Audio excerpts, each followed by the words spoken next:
वो पूरा मैं जनता को देती हूँ। परंतु मुझसे लोगों की अपेक्षाएं तमाम कामों की रहती हैं जो सरकारी दृष्टि में नहीं आती हैं। परंतु जो भी मेरे पास आता है, जिस उद्देश्य को लेके आता है, जो भी वो सहायता के लिए आते हैं, मैं सन्यासी की दृष्टि से पूरा करने का प्रयास करती हूँ। और इसी तारतम्य में एक जो भी सरकार का है कि सरकार बच्चियों की शादी करती है, उनके अपने नियम हैं, सब कुछ है, लेकिन कोरोना के समय में तमाम परिवार ऐसे जो दैनिक मजदूरी करते थे, तो उनका पेट भरना बड़ा मुश्किल हुआ।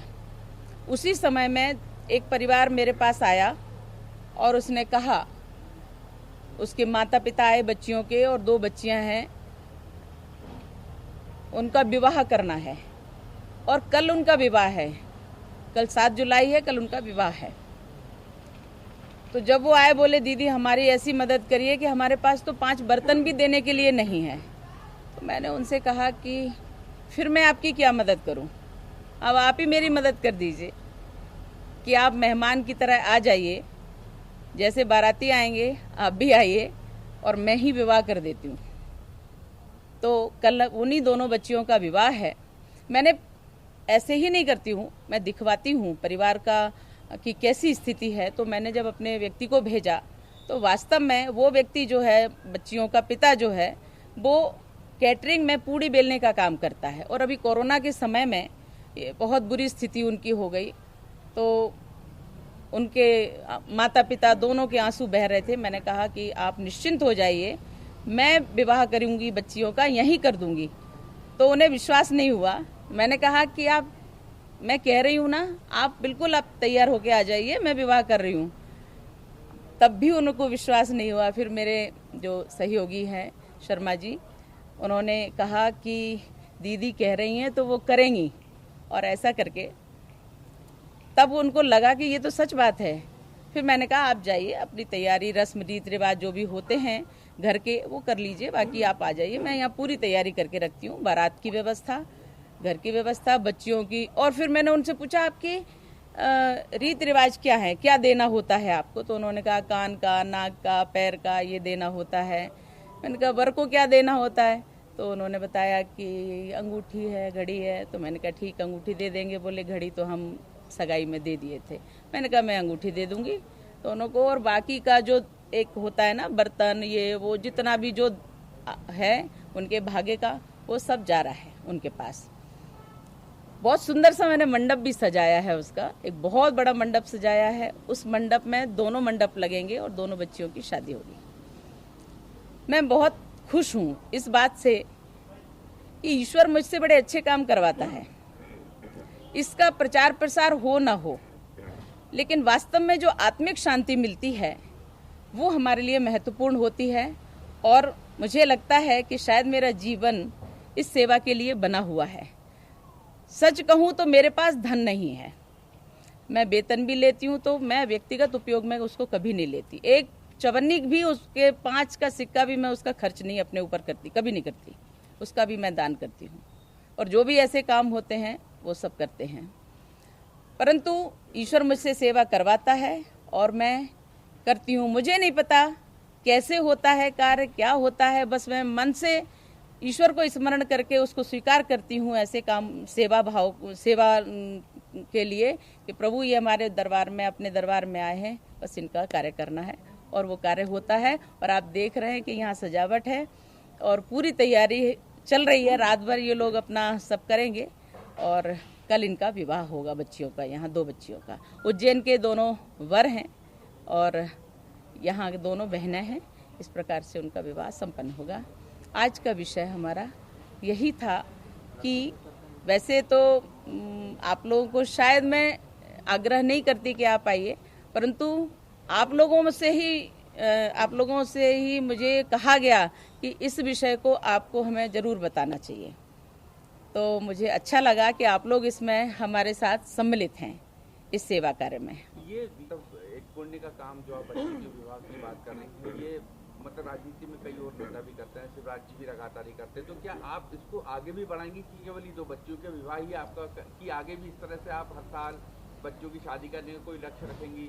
क्योंकि ये सब कई लोग करते हैं, इसको पुण्य का काम भी कहा जाता है कन्यादान करना, तो ये आगे भी आगे जारी रहेगा? सच कहूँ आपसे कि राजनीतिक कार्य नहीं है ये।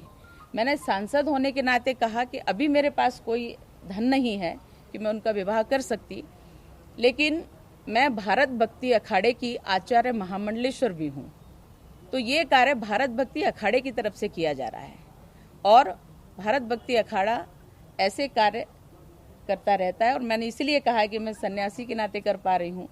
बाकी राजनीतिक दृष्टि से यदि मैं कहूँ तो मुझे शासन से हेल्प मांगनी चाहिए, परंतु अंतर्मन जो कहता है जहाँ आत्म शांति हो वो कार्य करना चाहिए, तो मैं भारत भक्ति अखाड़े की तरफ से इस कार्य को कर रही हूँ। लेकिन आप चाहती तो खुद जुड़े, आप भले ना मांगे, लेकिन सरकार भी आपकी मदद करे, क्योंकि मैं सिर्फ दोहरा रहा हूँ, ये पुण्य का काम है, इसमें कोई राजनीति नहीं है, तो क्या सरकार के या मंत्रियों को इस पर जोड़ना चाहिए, आपको लगता है? जिसकी इच्छा हो वो करे और जुड़े। मुझे लगता है कि ये अवसर ऐसे होते हैं कि जिसको सेवा का अवसर मिलता है उसको छोड़ना नहीं चाहिए। ये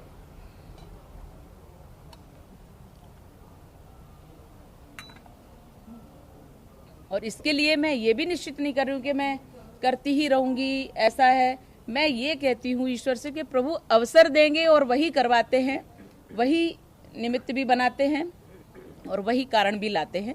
इसलिए मैं ये कार्य, जो भी कार्य आएंगे समाज के हित के लिए, वो मैं सब करती रहूंगी। दीदी, दोनों लड़के क्या करते हैं? वो एक महाकाल मंदिर में सेवा देते हैं और एक कहीं और प्राइवेट जॉब में है। सबसे हटके विषय है, मंदिर में अलर्ट जारी किया गया है आतंकी हमले को लेकर। अच्छा, अभी मुझे जानकारी नहीं है इसकी। ये कब की घटना है? आज जारी किया गया है। अच्छा, आज जारी किया होगा, मुझे अभी जानकारी नहीं है। लेकिन हमारे देवी स्थल जो है, जो हमारे देवी देवताओं के हमारे पूजा स्थल हैं, भगवान के मंदिर हैं, उनमें किसी प्रकार की आतंकी घटना ना हो, इसके लिए मध्य प्रदेश सरकार सचेत है और देश की सरकार भी सचेत है। और जब से माननीय मोदी जी ने देश संभाला है तब से आतंकी घटनाएं लगभग ना के बराबर हैं। अच्छा, मेरा सवाल ये है कि आप बच्चों की बात कर रहे हैं और पिछले दिनों में हम देख रहे हैं कि महिलाओं के उत्पीड़न, महिलाओं के साथ अत्याचार, अन्य के मामले, महिला अपराध लगातार बढ़ रहे हैं, के मामले आ रहे हैं, कांग्रेस लगातार पार्टी लगातार काउंटर कर रही है और कह रही है कि ये बीजेपी की सरकार में महिलाएं सुरक्षित नहीं है, एक के बाद एक मारपीट के और देखने को भी मिल रहे हैं। मध्य प्रदेश में यदि हम ग्राफ देखें महिलाओं को लेकर, तो उसमें ऐसी घटनाएं देखने को मिलती है कि लगातार महिलाओं के साथ अपराध हो रहे हैं। ये सामाजिक अपराध हैं। इसमें जहां अनुशासन की कमी आती है समाज में, वहां ये घटनाएं होती हैं, हो रही हैं। इसमें कोई नकारात्मकता नहीं है, किंतु इसके लिए कोई प्रेरित कर रहा है या भाजपा प्रेरित कर रही है और विपक्ष उन पे हावी हो रहा है इस बात के लिए, मुझे लगता है कि ये तो अनर्गल प्रलाप है और ये बिल्कुल असत्य है। दूसरी बात कि इस प्रकार की घटनाओं के लिए कोई भी शासन कभी भी नकारात्मकता नहीं रखेगा। अब मैं आपको एक उदाहरण देती हूँ। चुनाव का समय था, लोकसभा की चुनाव का समय था। मनुआ भान टेकरी पे एक लगभग 6 से 8 साल की बच्ची थी, उसका रेप हुआ और उसकी मृत्यु हो गई। वास्तव में आज तक कोई पकड़ा ही नहीं गया। ये कांग्रेस का शासन था। कांग्रेस के पास कोई नैतिकता नहीं है ये सब कहने की। मैं स्वयं गई थी उस बच्ची के यहाँ, उसके अंतिम संस्कार में भी गई थी। उसके माँ जो है वो, उसका तो पल्स रेट ही लगभग ना के बराबर था और वो सुन्न हो गई थी। मैंने देखा कि जिस बच्ची की ये हालत देख के माँ की क्या हालत हुई होगी। और मैं उसके घर गई, जब मैंने उसको देखा कि वो हिलडुल नहीं रही है, पत्थर जैसी हो गई है, तो मैंने उसका पल्स रेट देखा। मुझे लगा कि ये तो कुछ नहीं है, इसको होश नहीं है। और मैं अपनी गाड़ी में अपने साथ उसको अपने कंधे से लगा करके लेके गई। उसको मैंने आईसीयू में एडमिट करवाया। एडमिट हुई, डॉक्टर ने कहा अच्छा रहा दीदी, आप जल्दी लेके आ गई, नहीं ये खत्म हो जाती। मानवीयता अगर कही जाए तो किसी से खरीदी नहीं जाती।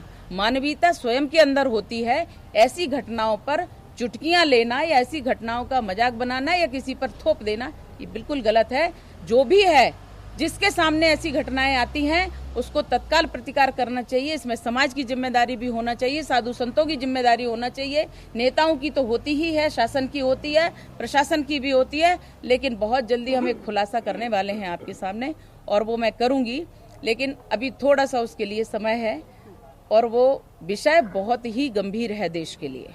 अच्छा, अभी सिंधिया जी को केंद्र की संभावना है, 2 दिन बाद मंत्रिमंडल विस्तार है, तो क्या आप अभी दिल्ली जा रही हैं और क्या सिंधिया जी को शुभकामनाएं दे रही हैं? बिल्कुल, हमारे पार्टी से, भारतीय जनता पार्टी से जो भी मंत्री बनेगा, मेरा तो आशीर्वाद भी रहेगा और शुभकामनाएं भी रहेंगी। अभी दिल्ली जा रहे हैं? ये अंतर हाँ, अभी 19 तारीख से पार्लियामेंट शुरू हो रहा है। भोपाल में एक ये गिरोह का खुलासा हुआ है। इसमें जो पाकिस्तान चीन में बैठे हुए कुछ लोग हैं जो साजिश रच रहे थे और ऑनलाइन ठगी कर रहे थे, यहाँ के कुछ लोग लिप्त थे, लेकिन चाइना और पाकिस्तान में बैठे हुए लोग ये लगातार। तो ये आज की बात नहीं है, ये दोनों देश हमारे देश के दुश्मन हैं, झूठ भी बोलते हैं। उधर के लोग अपने देश के सैनिक उनको मार भी देते हैं और वो उसको स्वीकार भी नहीं करते कि हमारे देश के नहीं मरे। पाकिस्तान के आतंकवादियों को, पाकिस्तान के जो सीमा पे आतंकवादी होते हैं उन लोगों को मार भी देते हैं, तो भी वो कहते हैं वो हमारे सैनिक नहीं है, जबकि उनकी तरफ से तो आतंकवादी ही लड़ते हैं। तो जो देश दुश्मन देश होते हैं वो किसी भी प्रकार से, भारत तो एक इतना सुंदर और इतना सहिष्णु देश है कि इसमें कोई भी आकर के अपना मान सम्मान पा लेता है, इसमें कोई शक नहीं है। अभी CAA जो पर ये तो साजिश अपना बना था, हमने सबको स्वीकार किया है भारत में, परंतु ये हमारी संस्कृति है।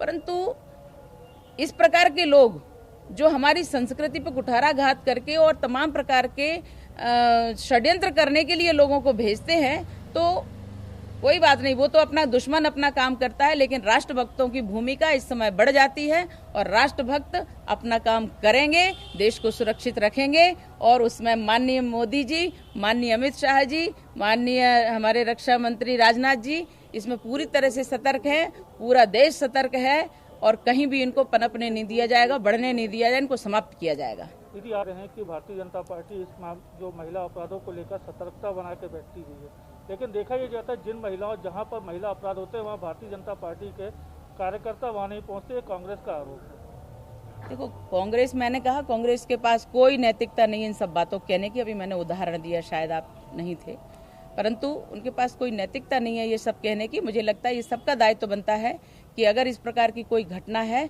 तो उस स्थल पर, उस जगह उन लोगों की संवेदना व्यक्त करना चाहिए, उस परिवार के प्रति उसको सुरक्षा रखना चाहिए, और जो असामाजिक तत्व हैं और जो बलात्कारी हैं उनको दंड मिलना चाहिए। अभी एक उदाहरण है कि संत नगर यानी बैरागढ़ जो भोपाल का स्थान है, वहाँ एक नाबालिग लड़की से एक लड़के ने बलात्कार किया, आज वो खुला घूम रहा है। ये समाज में कहीं ना कहीं अपराधियों का मनोबल बढ़ाने के लिए लोग प्रयत्न करते हैं और ऐसे लोग घूम रहे हैं, ऐसे ही लोग घटना करते हैं। अच्छा दीदी, एक मैं देश से सुनिए, आज हमारा ये अवसर था, आप लोग आए, बहुत बहुत धन्यवाद आपका। आप कल भी आमंत्रित हैं, आइए और भोजन भी पाइए, बच्चियों को आशीर्वाद भी दीजिए, ये हमारा आपसे आग्रह है, आमंत्रण है।